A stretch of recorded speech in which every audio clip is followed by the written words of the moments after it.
Accent d'Europe, Catherine Potet.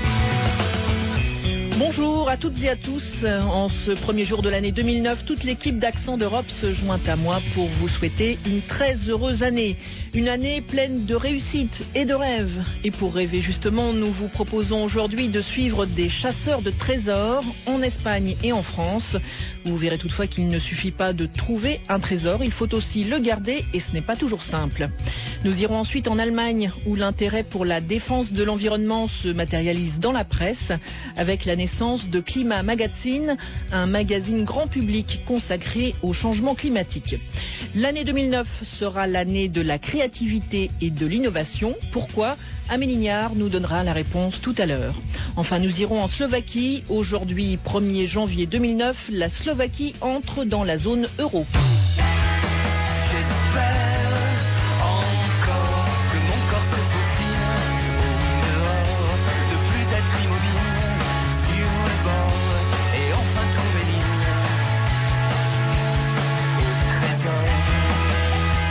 Nous commençons donc cette émission avec des rêves de richesse souvent inaccessibles, mais que les plus audacieux n'hésitent pas à provoquer par tous les moyens, même s'ils se remettent avant tout au hasard. Armés de détecteurs de métaux, les chasseurs de trésors écument les forêts, les champs, les plages. Et en France, cette fièvre a été ravivée ces dernières semaines par la découverte fortuite de 30 000 pièces datant du IIIe siècle en région parisienne. Pour en savoir plus sur ces chercheurs de trésors, Laurent Berthaud est allé à la rencontre de prospecteurs amateurs et d'archéologues professionnels. Bah voilà, un petit dépôt de pièces, hein. C'est quelques semaines de détection, il y a des Napoléons, des Louis XVI, une ou deux petites pièces romaines. Et parmi elles, il y a donc ce qu'on appelle une imitation radiée, un humus ou minimi. C'est ce genre de pièces qui ont été trouvées dans le trésor à Saint-Germain-les-Arpajons en très grosse quantité. Ironie du sort, c'est tout près du magasin de David Cuisinier, spécialisé dans la prospection de loisirs, que des ouvriers ont mis à jour début novembre cet incroyable trésor chez un particulier. Le responsable des services départementaux de l'archéologie s'est rendu immédiatement sur place, Christian Piozzoli. Quand je suis arrivé dans le talus, donc les outils étaient à côté, on voyait une céramique qui était encore visible en coupe. La céramique était vide. Et là, les propriétaires du terrain nous ont amené un premier seau qui débordait de monnaie. En l'occurrence, il s'agissait de monnaie en cuivre. Elles étaient vertes, oxydées, donc c'était très impressionnant de voir ce premier seau. Mais il y en avait d'autres. En fait, il y avait 5 petits seaux qui étaient remplis à ras-bord de ces monnaies. Par la suite, nous avons procédé à un décapage un petit peu plus large autour de cette céramique. Et c'est là que nous avons vu apparaître une seconde céramique qui, elle, était encore pleine de monnaie. Dans une vie d'archéologue, c'est quelque chose qui rebooste, qui remotive, qui dit vraiment je regrette pas d'avoir fait ce choix professionnel. Ah oui, absolument. J'ai laissé tomber pas mal de dossiers qui étaient urgents pour m'occuper de ça, mais c'est vrai que ça laissera des souvenirs dans ma vie professionnelle. Je sais que ce sont des images que je n'oublierai pas. Le contenu de la première céramique sera partagé entre les découvreurs, les ouvriers donc, et les propriétaires. Les autres pièces seront partagées entre les propriétaires et l'État. Au total, près de 40 000 pièces, 90 kilos de métal ont été mis à jour. Une découverte majeure, souligne Bruno Foucret, responsable régional du service de l'archéologie. Celui-ci, c'est un trésor énorme, tant en volume qu'en quantité. Et à ce titre-là, les comparaisons ne peuvent se faire que sur des publications à l'échelle européenne. Est-ce que ce trésor a une valeur marchande aujourd'hui ? Est-ce qu'il vaut quelque chose en termes d'argent, véritablement ? Alors, bien sûr qu'il a une valeur marchande. Ce qui fait la valeur d'un trésor comme celui-là, ça va probablement être quelques monnaies un peu plus rares, donc qui trouveraient preneur dans un marché numismatique qui lui-même est très bien établi. Mais la masse des monnaies en soi, individuellement, sont des monnaies pour lesquelles il n'y a pas de marché ou très peu de marché. Ce qui fait sa valeur, c'est l'ensemble. Ah, c'est un bon bruit. C'est aigu. On creuse là-dessus. C'est grave, c'est pas un bon bruit, on creuse pas. C'est un clou, même un ensemble de clous en fer. En France, des dizaines de milliers de prospecteurs amateurs espèrent tomber un jour sur un tel trésor à l'aide de leur détecteur de métaux, surnommé poêle à frire.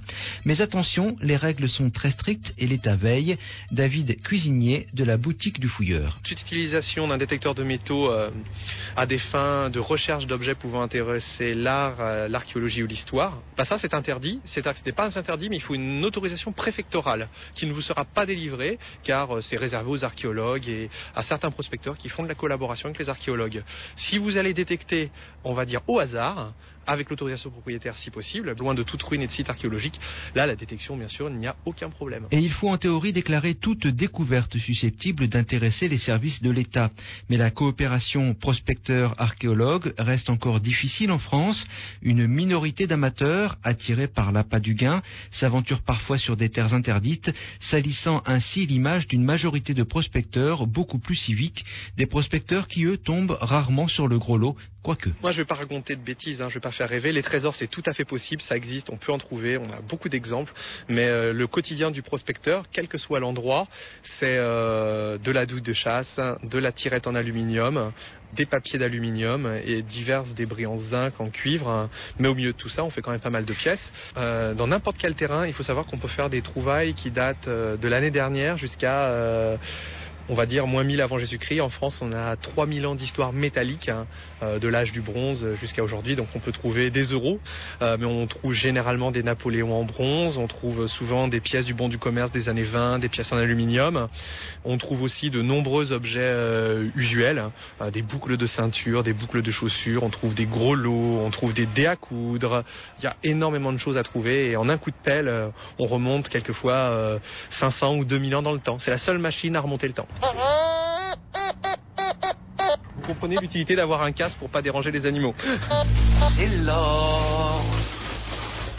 Il est l'or.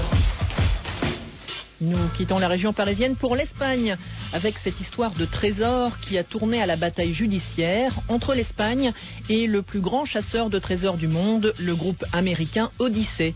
Il y a 1 an et demi, Odyssey a découvert 500 000 pièces en argent et des centaines d'objets en or au large du Portugal, à bord d'un galion espagnol, le Nostra Señora de las Mercedes, coulé il y a 2 siècles. À Madrid, le récit de François Musso. Ce galion espagnol est au cœur d'une bataille judiciaire qui promet de durer encore longtemps, une bataille judiciaire qui a lieu à Tampa, en Floride. La question de fond est de savoir à qui revient ce mirifique butin évalué à plusieurs dizaines de millions d'euros. Doit-il revenir à l'américain Odyssey, qui l'a découvert, qui l'a remonté à la surface avant de l'embarquer par avion aux États-Unis en mai 2007?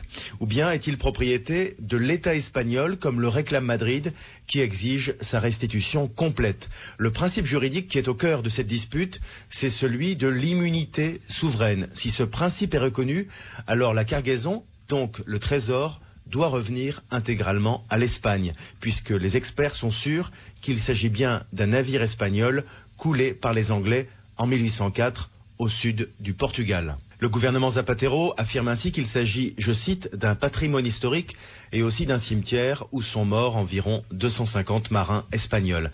Mais en face, l'entreprise Odyssey n'est pas du tout d'accord et s'oppose à ce principe d'immunité souveraine.